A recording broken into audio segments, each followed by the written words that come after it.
ሰላም ጤና ይስጥልን አድማጭ ተመልካቾቻችን እንደምን ዋላችሁ እንደምን አረፈዳችሁ እንደምን አመሻችሁ በእያላችሁበት የሰዓት አቆጣጠር ዕለታዊ አበይት ጉዳዮች የተሰኘው ፕሮግራማችን አሁን ጀምሯል። እስከ ፕሮግራማችን ፍጻሜ ድረስ ከኛ ጋር እንድትቆዩ በአክብሮት ጋበዝናችሁ። ለጥቂት ደቂቃዎች ዘግየት በማለታችን ይቅርታ እንጠይቃለን። በትላንትናው ዕለት ደግሞ መርሃ ግብራችንን በሰዓቱ ለማድረስ አልቻልም። የተወካከበ ሁኔታ ላይ ነበርን። ኃላፊነቶች መደራረብ ቲንክ አንደርስታንድ ታደርጉናላችሁ። ኖቲስ ለመጻፍ በጣም ዘግይተን ስለነበረ ነው። አሁንም ጊዜያችሁን አንወስድም፣ ወደ ዋና ጉዳያችን እናልፋለን። አሁን ደግሞ ትንሽ ጥቂት ዘግየት ብለን መስመር ላይ እንግዳ ይዘን የመጣ ነው። ስለዚህ ቀዳሚ የምናደርገው አድማጮቻችን ከሰላምታችን ቀጥሎ በቀጥታ ወደ ዕለቱ ሪፖርት ለመሸጋገር ያስገድደናል። ጊዜያችሁን በፍጹም እዚህ ጋር አንወስድም። ከዚያ በኋላ መረጃዎች ላይ በሜል እናተኩራለን። በርካታ አጀንዳዎች ናቸው ያሉት ዛሬ በርዕሰ ጉዳዩ ላይ እንደምትከታተሉት። ቀዳሚ የምናደርገው የአብይ አህመድ ትግራይን እንውጋ ኦሮማራን እንመልስ ጥሪ የሚል ርዕሰ ጉዳይ አለን። የሰባቱ ከተሞች በፋኖ ነጻ መውጣት አደጋ ውስጥ የገባው የአዲስ አበባ ህልውና ጉዳይ በሚል ርዕሰ ጉዳይ ነው ቆይታ የምናደርገው። አድማጮቻችን እስከ ፕሮግራማችን ፍጻሜ ድረስ ከኛ ጋር ስትቆዩ በዚህ ርዕሰ ጉዳይ ያዘጋጀናቸውን መረጃዎች ለእናንተ የምናደርስ ይሆናል። ሁላችሁም ከዚህ ቀደም እንደምታደርጉት የቀዳሚ ኃላፊነታችሁን በመወጣት ረገድ ርብርብ እንድታደርጉ ነው የምንጠይቃችሁ። ሼር ማድረግ፣ ላይክ ማድረግ በማህበራዊ ሚዲያ ላይ ያላችሁት በመጀመሪያ ላይክ አድርጉ። ከዛም ሼር አድርጋችሁ ወደ ማህበራዊ ገጻችሁ ወደ ፌስቡክ እና ኤክስ ገጽ ላይ ውሰዱት። ይሄንን በማድረግ ትብብር እንድታደርጉ ነው የምንጠይቃችሁ። ይሄን ካደረጋችሁ በኋላ በዋትሳፕ፣ ቴሌግራም፣ መሴንጀር ግሩፖች ላይ መላክ ነው። ሁልጊዜ መርሃ ግብራችንን ስንጀምር ከሰገነቱ ከማማው ላይ ሚኒሊክ ዛሬም ንጉሥ ነው ብለን ነው የምንጀምረው። ሁላችሁም በኮሜንት ገጽ ላይ መጻፍ አትርሱ። በተለይ አሁን ከፍተኛ የሆነ የታሪክ ማዛባት ለመፈጸም የሚደረጉ ትንቅንቆች አሉ። ናሬቲቭ ለመቆጣጠር በዚህና በዚያ በአገዛዙ ስምሪት የተሰጣቸው አካላት ርብርብ እያደረጉ ነው የሚገኙት። የተቃናውን እውነተኛውን ታሪክ ይዘን ደግሞ ይሄንን ጉግ ማንጉግ የሆነ ስርዓት በከፍተኛ ሁኔታ መጋፈጥና መታገል ያስፈልጋል። በአራቱም ማዕዘን በኢትዮጵያ ውስጥ በሳተላይት ቴሌቪዥን እየተከታተላችሁ ላላችሁ እናመሰግናለን። በማህበራዊ ሚዲያ ላይ ያላችሁም እንደዚሁ የድርሻችሁን እየተወጣችሁ ቀጥሉ። የድርሻችንን እየተወጣን እንቀጥላለን። በርዕሰ ጉዳዩ ላይ እንደምታዩት የአብይ አህመድ አገዛዝ በብዙ መልኩ ፎክሮና ሸልሎ በአራቱም አቅጣጫ በአማራ ሕዝብ ላይ ዘመቻ ከከፈተ በኋላ ባለፉት 3 ዓመታት አይቀጡ ቅጣት እየተቀጣ ሰንብቷል። ከሰሞኑ ደግሞ በተለየ ሁኔታ በጎጃም ላይ ያተኮረ እንቅስቃሴ አድርጓል። ይህም በሁለት ፈርጅ የሚተረጎም ነው። አንደኛው ፕሮፓጋንዳውን መሰረት ያደረገ ነው። እንደምታውቁት ደጋግመንም እንዳነሳ ነው መረጃ ሲደመር ፕሮፓጋንዳ እኩል ይሆናል ውጤት ወይም ድል ማድረግ ብሎ ነው አብይ አህመድ ራሱ በገዛ አንደበቱ የተናገረው። ስለዚህ ሜዳው ላይ በጦርነት እንደማያሸንፍ ከተረዳ በኋላ በፕሮፓጋንዳና መረጃ ሲባል ደግሞ መረጃን በማዛባት ረገድ ሳይንሱ መረጃን ማሰባሰብና የጠላትን አሰላለፍ ማወቅ የድልህ ግማሽ አካል ነው የሚለው። አብይ አህመድ ግን በውጊያ ሳይንስ የመረጃ አሰባሰብ ላይ ሳይሆን ስለ መረጃ ሲያወራ የተዛባ መረጃ መስጠትና ኮንፊውዝ ማድረግ ነው። ለምን እዛችሁ ትንታኔው ላይ በቀደም ስንነግራችሁ እንደነበረው ቪዲዮውም ስናሳያችሁ እንደነበረው ቃል በቃል እሱ ራሱ ምንድን ነው የሚለው መረጃን ያነሳና በጣም የሆነ ግሩፕ ከሆነ ቦታ አንዲት የተሳሳተ መረጃ በሚለቅ ጊዜ በከፍተኛ ሚኒስቴር መስሪያ ቤቶች ሌሎችም አካላት ግራ የመጋባት ኮንፊውዝድ የመሆን ጉዳይ አለ ይላል። ስለዚህ ግራ አትጋቡ፣ ኮንፊውዝድ አትሆኑ፣ የመረጃ የተዛባ ሁኔታ ሲገጥማችሁ ተረጋጉ ነው የሚለው። ያ ማለት ምን ማለት ነው? በግልባጩ ደግሞ እሱ የተዛባ መረጃ በማሰራጨት በማህበረሰቡ ዘንድ መከፋፈል እንዲፈጠር፣ በትግሉ መሪዎች ዘንድ መከፋፈል እንዲፈጠር፣ የተረጋጋ ሁኔታና አንድነት እንዳይኖር አቅደው ነው የሚሰሩት። አሁን ደግሞ አብይ አህመድ ከፍተኛ በሆነ ሁኔታ ጭንቅ ውስጥ ሲገባ የጣለውን አጀንዳ ብድግ አድርጎ ኦሮማራ የምትል ዘፈን እንደገና እንድትዘፈን ሞክሯል። ኦሮማራ በሚል ጥምረት የኦሮሞና የአማራ ጥምረት በሚል አንድ ጊዜ በጣም ጭካኔያቸውን፣ አረመኔነታቸውን፣ ግፈኝነታቸውን በሚያሳይ ሁኔታ ዳር እስከ ዳር ቄጤማ ይዞ ጎዝጉዞ ወጥቶ ለተቀበላቸው የአማራ ሕዝብ ጥይት ነው ያጎረሱት። ከዚህ በኋላ እነዚያ ሰዎች በኢትዮጵያ ስም እየማሉ ኢትዮጵያዊነት የነሱ የመጨረሻ ጠርዛቸው መሆኑን እየነገሩን የመጡ አካላት የኦሮሞንና የአማራን ሕዝብ በማቀራረብ ሰበብ የአገሪቷን ስልጣን ከተቆናጠጡ በኋላ እኛ ዝሆንን እንበላለን እንሰብራለን የሚል መፈክር ያሰሙን አካላት ናቸው። አስተውሉ። ይሄንን ማድረግ ብቻ አይደለም፣ አዲስ አበባን በእኛ ደም ከተቆጣጠሩ በኋላ በአማራው ደም ተላልፈው አዲስ አበባ ላይ እግራቸውን ከተከሉ በኋላ የሰበሩንን ነፍጠኞች ሰበርናቸው፣ ዳግመኛ አይነሱም ማለታችንን አንረሳም። ሁለት አትሉልኝም? ሶስተኛውን ልድገም። እዚያው ባሌ ላይ አብይ አህመድ ባደረገው ንግግር ብልጽግና የማን ነው ካላችሁ የኦሮሞ ድርጅት ነው አለ። የማን ነው ካላችሁ ኦህዴድ የኦህዴድ ውጤት ነው አለ። ይሄንን ቀጥሎስ ምን አለ?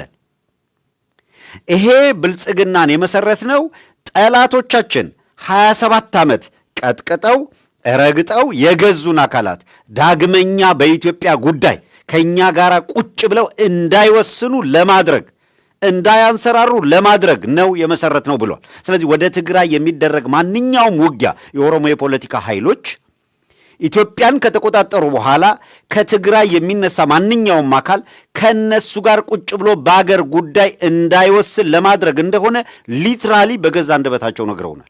ስለዚህ የኦሮሞ የፖለቲካ ኃይሎች በኢትዮጵያ ጉዳይ ከትግራይ የተነሳ ማንኛውም ኃይል አብሯቸው በኢትዮጵያ ጉዳይ እንዳይወስን አቅደው የሚያደርጉት ውጊያ ለአማራ ሕዝብ ምኑ ነውና ነው የአማራ ሕዝብ ከነሱ ጋር ሆኖ የሚዋጋው? ምኑ ነው? ሁለተኛስ 27 ዓመት ቀጥቅጠው የገዙንን ከ4 ኪሎ ያባረርናቸውን ቀርቶ አለ እነዚህኞቹን እዚህም እዛው በየጫካው የሚሮጡትን ጥንቸሎች ተዋቸው ነው ያለው። ማንን ነው ይህንን ሲል? አማራ ሲል ነው፣ ፋኖ ሲል ነው። ስለዚህ በየቦታው በየጤሻው ያሉ ፋኖዎች ናቸው ሲል ቆይቶ ሽመልስ አብዲሳ ያልቅሱ ተዋቸው፣ ማሐረብ አቀብሏቸው ሲል ቆይቶ በፕሮጀክት ከመላው የኢትዮጵያ ክፍል አማራውን እየጠረጉ በጭካኔ እየገደሉ በቪዲዮ ቀርጸው እያሳዩ የትም አትደርሱም ሲሉ ሲሸልሉ ሲፎክሩ ቆይተው አሁን መጥተው ደርሰው በመሪ ደረጃ ያለ ሰይጣናዊ ሳቤ የተላበሰው አብይ አህመድ ጎጃም ሄዶ ምስራቅና ምዕራብ ሊል ሞከረ።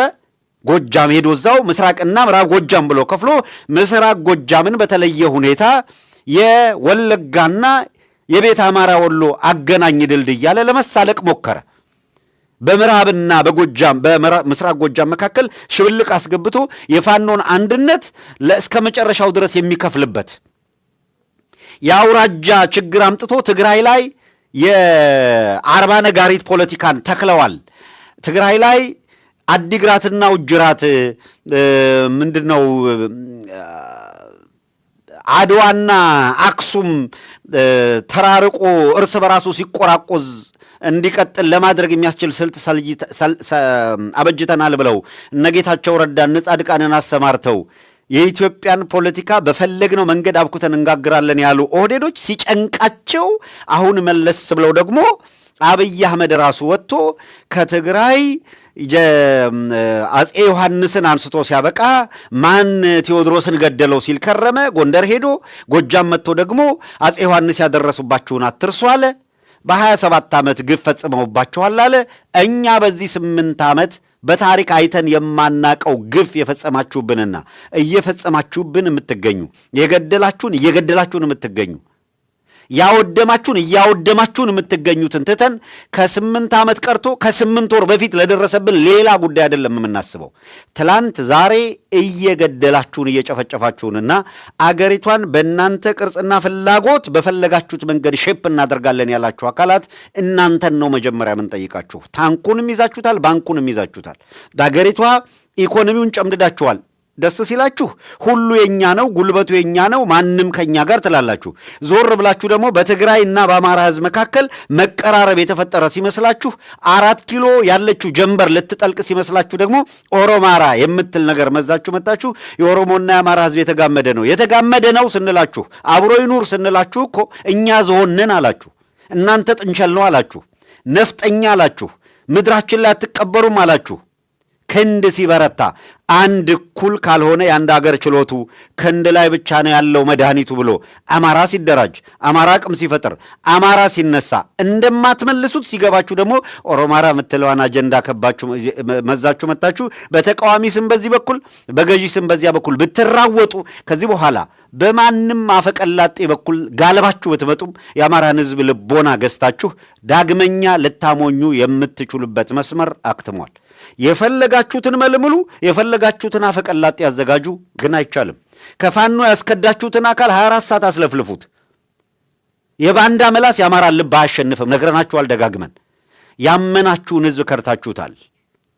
በራራላችሁ ህዝብ ላይ ጨክናችኋል።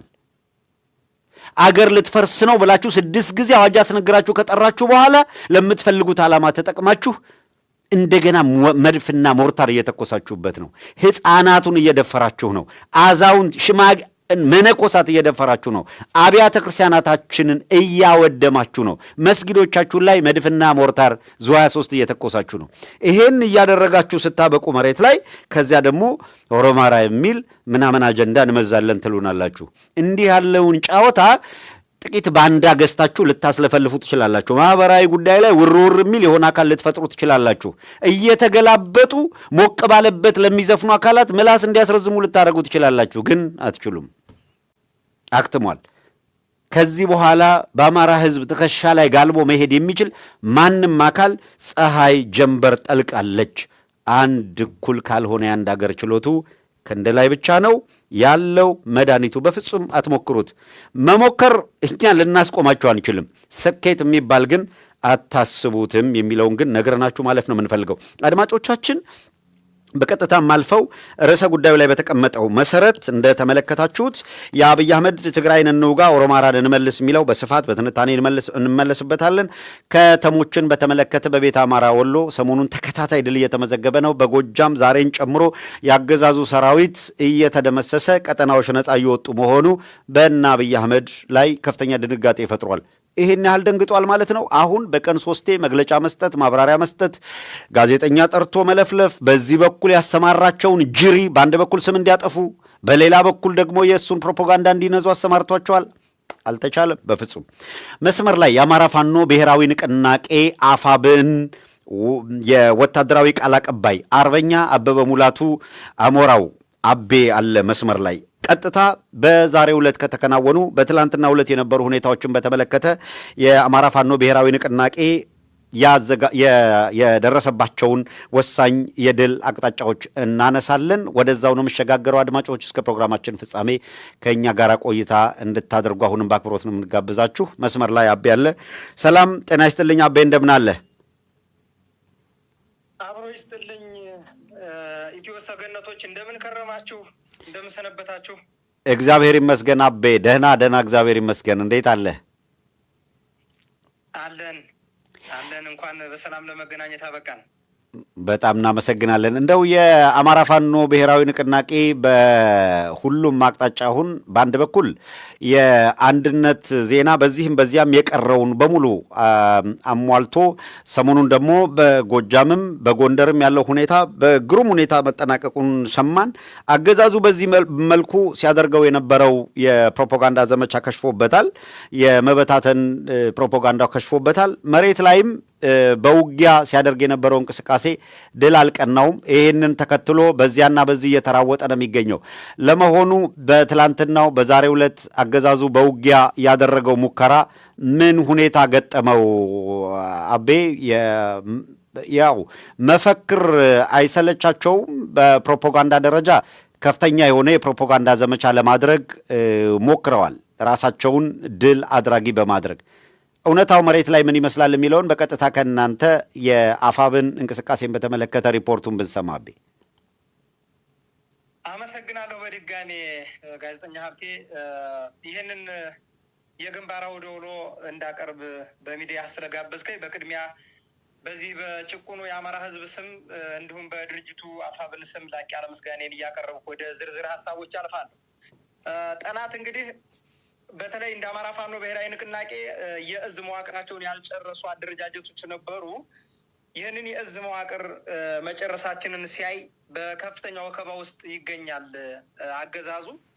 ይህም ከምን የመነጨ ነው? ያው አንድነት የድላችን መቋጫ መሰረት እንደሆነ ይታወቃል። ከዚህ ጋር ተያይዞ ከምንም በላይ አገዛዙ በትልቅ ፍርሃት ቆፈን ውስጥ እንደሆነ ማሳያው